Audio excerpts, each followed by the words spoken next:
The original iPad has been on the market since 2010 and is still available now with some minimal changes. But the point of this video is to understand why this iPad still exists on an Apple lineup full of interesting models. Who would consider buying and using this and why? And by the way, watch the video and if you don't agree with me, change my mind in the comment section.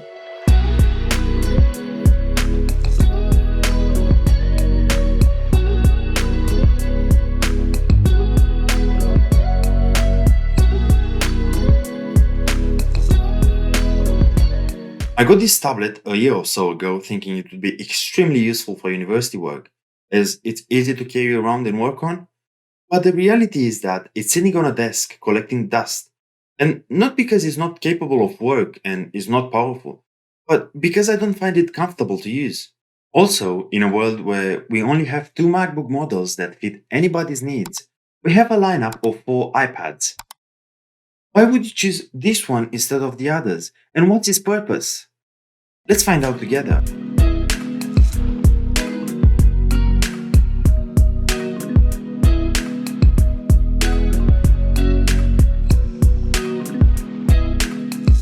The iPad Pro, either 11 or 12.9 inches, is designed for productivity and graphics design. It is the most expensive one, starting at £769 for the 11 inches and £969 for the 12.9 inches. And for a reason. Designed for a good compatibility with the Apple Pencil, most of its users will buy it to use it as a work machine.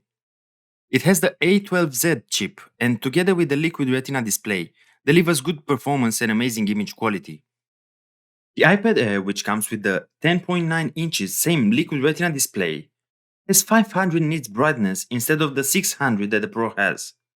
Comes with the A14 chip, which is slightly less powerful at multi-core tests than the A12Z, even though it's newer. It only starts at £579, and I would definitely see its purpose for people that travel a lot and will need the device to do some quick work, research, or even some fun activities such as Netflix. Then is the iPad mini, which is exactly what its name says. A smaller version of the iPad that comes with a 7.9 inches Retina display, A12 chip, and an older design that still has the massive bezels and the Touch ID. This one starts at only £399, and I would definitely see its purpose as a fun tech object for a kid to play on and watch some child-appropriate YouTube videos. And then finally is the star of today's show, the original iPad. A 10.2 inches tablet, same Retina display as the minis, the same A12 chip, and the same old Touch ID design, altogether at only £329.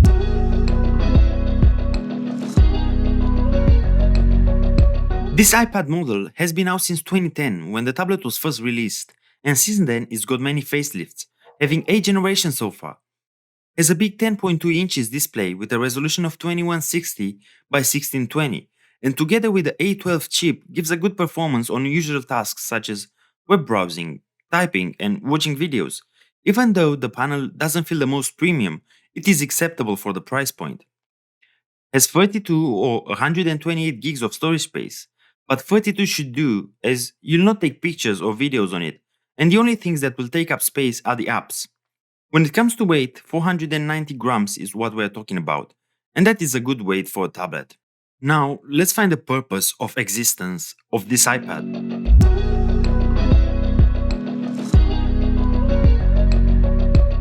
Multitasking on this tablet is fine. You can have two apps opened at the same time, and doing some research for a topic is easy. You can have Safari on the left and the notes on the right. Search the web and type in the notes what you find useful for you, even though having a separate keyboard would be handy, as the on-screen keyboard takes up a lot of space. You can even watch YouTube videos on half of the screen, while on the other you can have some other app. Altogether, the iPad feels good while multitasking on it, and it doesn't seem to struggle throughout the process. Video watching is not the best, as the screen ratio and resolution don't help a lot. You'll have massive black edges. The maximum playback resolution you can have is 1080p, and you'll be able to see pixels if you get close enough to the tablet. But overall, for a child or a person that isn't too picky on the tech side, it should be completely usable. If you plan getting this for your little one to play games on it, then it will mostly have no problem, as this is Apple ecosystem, and they know how to optimize it in such way that you'll not feel that you have a 1,000 pounds tablet or a 300 pounds one. Heavier games such as Asphalt run okay. You'll get lag spikes from time to time, but the screen is big enough to get a nice looking experience.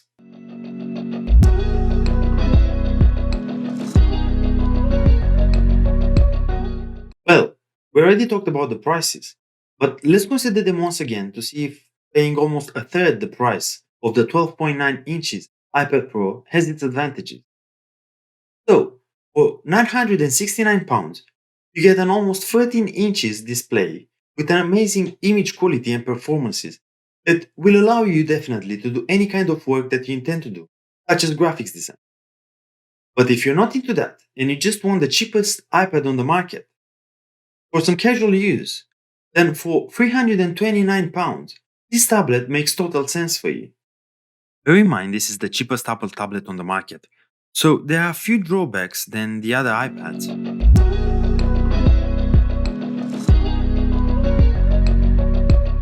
The screen quality, and I'm not talking about the resolution or the form factor, but the glass on the screen. I'm not even sure it's glass, as if you tap a bit harder on the screen, you'll feel your finger immersing into the panel. The massive plastic bit on the back that hides the aerials. Well, I guess for the price point, they didn't even try to make it look pretty. The massive screen bezels. Yes, this is the biggest drawback, as in 2021 you get a tablet that looks like the ones in 2013. And this should be it really. These are all the disadvantages of this tablet.